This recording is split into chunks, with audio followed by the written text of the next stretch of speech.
What is going on people? क्या कर रहे हैं सभी लोग? My name is Rakshit and आज मैं आप लोगों के लिए वीडियो लेके आ गया हूं जिस एक वीडियो से आपको देख के आइडिया हो जाएगा कि आपको आपकी 11th की जो बोर्ड एग्जाम्स है, स्कूल एग्जाम्स है, 12th में जो आपको बोर्ड एग्जाम्स देनी है, JEE mains, NEET, BITSAT, JEE advanced, in fact exams like KVPY and INPhO, इनको आप कैसे क्लियर कर सकते हैं, आपको किस तरीके से इन 2 साल अपनी प्रिपरेशन करनी है ताकि 2 साल के बाद आप इन एग्जाम्स को क्लियर कर पाएं, क्या बुक्स फॉलो करनी है, क्या स्ट्रैटेजी अपनानी है, वो मैं आपको इस वीडियो में बताने वाला हूं। तो अगर आप लोगों ने सब्सक्राइब नहीं किया है तो इस चैनल को प्लीज सब्सक्राइब कर दो और लाइक तो कर ही देना। देखो मैं आपको बताता हूं, अभी 5:40 हो रहे हैं, 5:30 को मेरा पेपर खत्म हुआ है और 5:40 पे मैं आप लोगों के लिए ये वीडियो बनाने के लिए आ गया हूं। This is my introduction, my name is Rakshit, I am currently studying at BITS Pilani, my JEE mains percentile was 99.7 and ये सब है आपको बताने के लिए कि I am credible to tell you कि किस तरीके से पढ़ाई करनी है।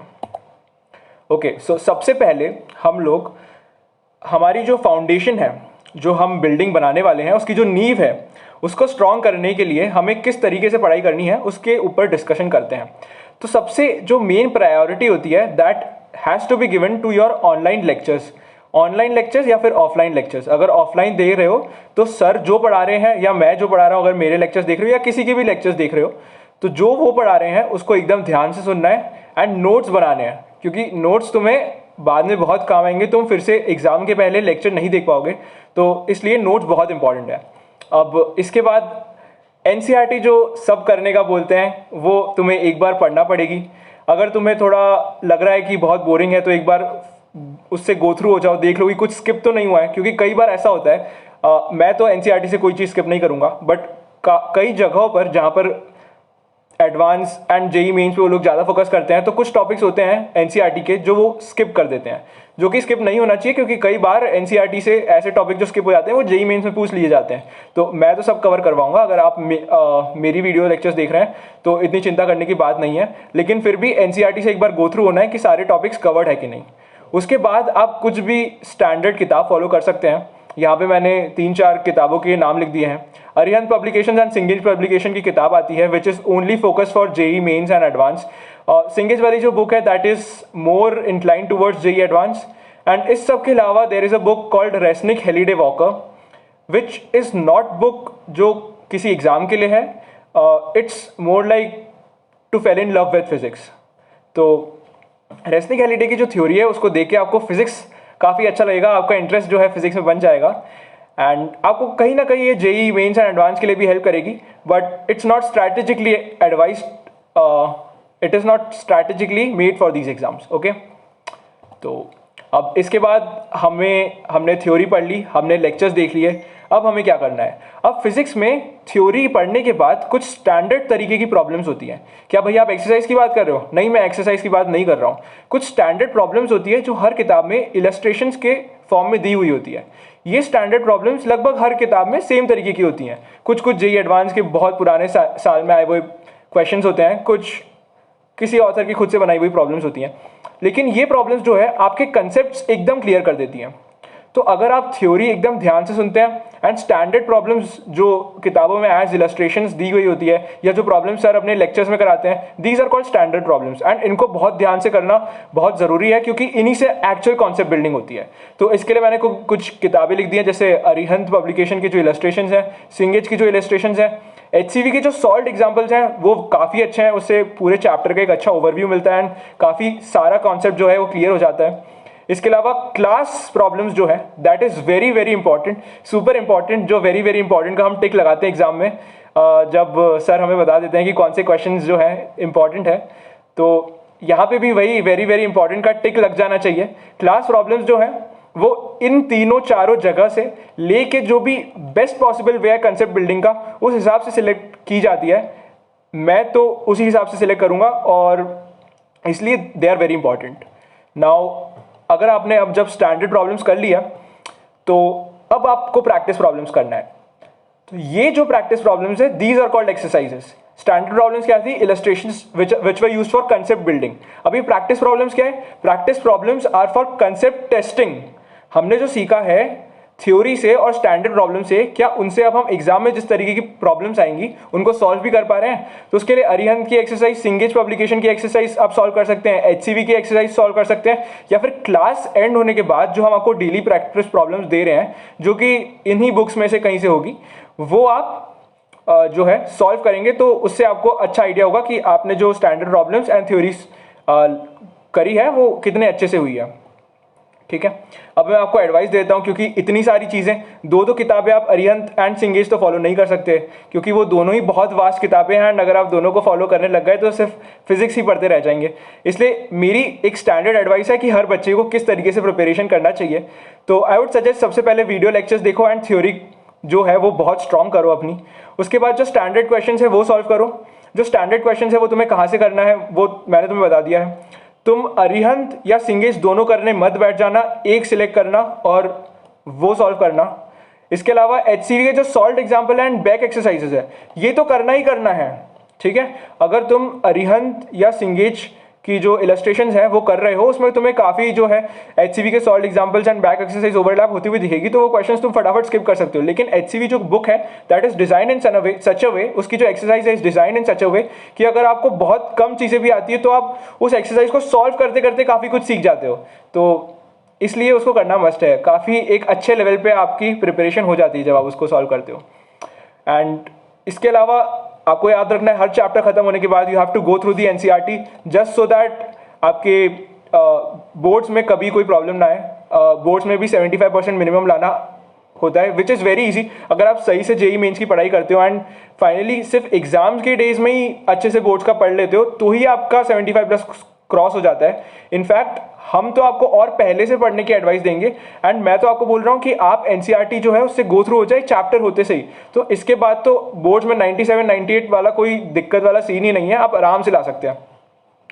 और ऐसा भी नहीं है कि बच्चों के 75 के नीचे नहीं आते हैं, बहुत मुश्किल होता है 75 के नीचे नहीं, कई बच्चों के 75 के नीचे आ जाते हैं, उनको भी कहीं ना कहीं लगता है कि उनके 75 के नीचे नहीं आएंगे, बट एंड टाइम पे कुछ ना कुछ हो जाता है, वो नहीं पढ़ पाते, चीज़ें रह जाती हैं। तो अपनी बोर्ड्स जो है उसमें मेक श्योर करना कि 75% तुम्हारे एटलीस्ट आ जाए, क्योंकि काफ़ी जगह that's a minimum criteria to get an admission in some engineering college and in medical colleges as well.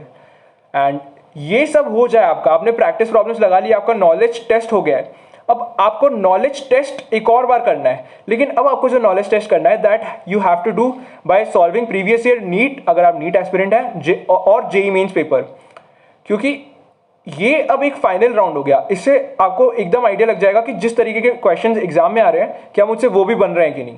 अब जेई मेंस के पेपर करने के बाद आप जेई एडवांस के भी प्रॉब्लम्स जो हैं सॉल्व करिएगा। एंड मैं आपको बता रहा हूँ, आप इसको ऐसा ना सोचिए कि जेई मेंस के जो प्रीवियस ईयर पेपर्स हैं वो चैप्टर वाइज आपको बुक मिलती है, अरिहंत की बुक आती है और दूसरे पब्लिकेशंस की बुक आती है, वो आप खुद सर्च कर सकते हैं। तो आप कई बच्चे सोचते हैं कि इसको हम एग्जाम से पहले सॉल्व कर लेंगे, एग्जाम जब 2 महीने 30 दिन बचे होंगे तब हम सॉल्व कर लेंगे, बट आप चैप्टर खत्म होने के बाद ही इनको सॉल्व कर लीजिए, क्योंकि मैं आपको बता रहा हूँ बाद में आपको बिल्कुल टाइम नहीं मिलने वाला है, लास्ट में बहुत खराब हालत हो जाती है। तो जो भी चीज़ें मैं आपको अभी बता रहा हूँ वो टाइम से चैप्टर के साथ साथ तुम कर लो, बहुत फायदा होगा, मैं बता रहा हूँ। अब ये सब करने के बाद एक चीज जो सबसे इंपॉर्टेंट है, सबसे इंपॉर्टेंट, ये सभी चीजों, भैया आपने तो सब कुछ इंपॉर्टेंट बोल रहे हो, लेकिन ये सब उसमें सबसे ज्यादा इंपॉर्टेंट है, इसको स्किप नहीं कर सकते तुम। This is regular test. तुम्हें टेस्ट देना बहुत जरूरी है, क्योंकि कई बार जब हम जेई मेंस की प्रीवियस ईयर बुक भी सॉल्व करी, हमने प्रैक्टिस क्वेश्चन भी सॉल्व करे, तो हम क्वेश्चन सॉल्व करते हैं, हम उसका आंसर निकालते हैं, फिर आंसर देखते हैं, अगर नहीं आता है तो उसको फिर से कर लेते हैं, और फिर दूसरी बार करके हमारा आंसर सही आता है तो हम खुश हो जाते हैं। But the point is answer तो एक बार में सही आना चाहिए ना, टेस्ट में दूसरी बार चांस नहीं मिलेगा। तो इसलिए रेगुलर टेस्ट आपके काफ़ी सारी चीज़ें टेस्ट करता है। It also test your speed. आपकी प्रैक्टिस में आप मेक श्योर करेंगे कि आपकी स्पीड जो है वो एटलीस्ट 20 क्वेश्चंस पर आवर पे आ जाए उस पर्टिकुलर चैप्टर के लिए। उसके बाद आप टेस्ट देंगे एंड फिर आप मेक श्योर करेंगे कि एग्जाम प्रेशर में भी हम वही टेम्परामेंट मेंटेन कर पा रहे हैं कि नहीं, उतने ही क्वेश्चन लगा पा रहे हैं कि नहीं। तो इसलिए रेगुलर टेस्ट देना बहुत ज़रूरी है, और इसी के लिए पढ़ले एक टेस्ट सीरीज भी लाया है which is weekly test series, and week के एंड में उस टेस्ट सीरीज में वही क्वेश्चन होंगे जो मैं मेरे ऑनलाइन लेक्चर से पढ़ा रहा हूँ। तो क्या भैया आप क्वेश्चंस ही बता दोगे? जी नहीं, ऑब्वियसली क्वेश्चंस नहीं बताऊंगा। जो कॉन्सेप्ट्स मैंने क्लास में पढ़ाए हैं उससे रिलेटेड क्वेश्चन आएंगे। टेस्ट सीरीज का लेवल एकदम एक्यूरेट रहेगा। हम काफ़ी सोच समझ के टेस्ट सीरीज जो है उसके क्वेश्चंस हैंड पिक करते हैं एक एक करके, सो वो कोई चिंता वाली बात नहीं है। तो आप वो ले सकते हैं, या फिर कहीं और की लेना है तो कहीं और की भी ले सकते हैं। द पॉइंट इज हमारी बहुत अफोर्डेबल है, तो दैट इज़ रिकमेंडेड।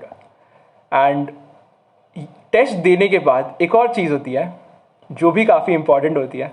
यार सभी इंपॉर्टेंट होता है, ऐसा नहीं है, कुछ भी जो है सब जो इंपॉर्टेंट है वही बता रहा हूँ मैं तुमको इस वीडियो में। उसका एनालिसिस करना जो है वो बहुत इंपॉर्टेंट है। अगर तुमने एनालिसिस नहीं किया तो तुमने जो टेस्ट दिया है उससे तुम्हें सिर्फ 30 to 35% बेनिफिट होगा। उससे तुम बस टेस्ट कर पाओगे कि तुम्हें जो पढ़ा है वो आ रहा है कि नहीं। लेकिन test is not only for testing your skills, it's also for learning. तो अगर तुम टेस्ट के बाद एनालिसिस करोगे तो उससे तुम सीखोगे कि तुमने जो गलतियां करी है टेस्ट में वो मैं कैसे सुधार सकता हूँ, अगली बार मैं क्या गलतियां कर रहा था पढ़ने में जिस वजह से मुझसे इस क्वेश्चन सॉल्व नहीं हुआ। तो जब ये सब क्वेश्चंस तुम्हारे दिमाग में आएंगे, जब तुम एनालिसिस करोगे और जब तुम उनके आंसर्स खुद से ढूंढोगे, तब एक्चुअल इंप्रूवमेंट होगा। तो दैट इज़ वेरी नेसेसरी। अब इसके बाद हम कुछ पर्टिकुलर एग्जाम्स की बात कर देते हैं। जैसे 11th स्कूल एग्जाम्स है तो उसके लिए कैसे पढ़ना है, तो वो मैंने बता ही दिया था, यहाँ पे मैंने शॉर्ट में लिख भी दिया है तुम लोगों के लिए। और अब इसके बाद कुछ एग्जाम्स आती है जिनके लिए प्रिपरेशन थोड़ी सी अलग करनी पड़ती है। That is JEE advance and INPHO। अलग से मेरा मतलब ये नहीं है कि कुछ ये सब छोड़ के आपको कुछ नया ही करना है। इन सब के बाद कुछ एड ऑन चीज़ें होती हैं जो आपको करने की ज़रूरत है। तो मैंने अभी तक जो बताया, जो स्टैंडर्ड प्रॉब्लम्स आपको करना है, प्रैक्टिस प्रॉब्लम करना है, जेईई मेंस के प्रीवियस ईयर करना है, जेईई एडवांस के प्रीवियस ईयर करने हैं, एंड टेस्ट सीरीज देना है। इन सब से जेईई एडवांस के आपके 60 to 70% पेपर्स के जो क्वेश्चन है वो इजीली बनेंगे। लेकिन जो नेक्स्ट 30 to 40% है जेईई एडवांस का and also exams like INPHO, उसको उनके क्वेश्चंस हैंडल करने के लिए आपको काफ़ी टफ प्रॉब्लम्स हैंडल करने की जो है आपको आदत होनी चाहिए। तो उसके लिए there are some books like Irodov, Krotov and pathfinder. In fact Irodov की जो स्टार्टिंग की प्रॉब्लम्स है वो भी बहुत टफ नहीं है, लेकिन लाइक ऑलमोस्ट 50% जब चैप्टर की प्रॉब्लम्स हो जाती हैं उसके बाद थोड़ी टफ, काफ़ी टफ, इनफैक्ट काफ़ी टफ प्रॉब्लम्स आना शुरू हो जाती हैं। कुछ कुछ प्रॉब्लम्स को सॉल्व करने में तो एक दिन भी लग जाता है। तो लेकिन ये बुक आपको कब करना है? जब मैंने जो बताया वो सब कर रहे हो, आपने टेस्ट दिया, टेस्ट की एनालिसिस करी, एंड आपको टेस्ट में भी ऑलमोस्ट पूरे नंबर आ रहे हैं। लाइक एक या दो कोई क्वेश्चन गलत हो गए तो ठीक है, नहीं तो ऑलमोस्ट पूरे नंबर आ रहे हैं। उसके बाद आपको इन किताबों को उठाना है।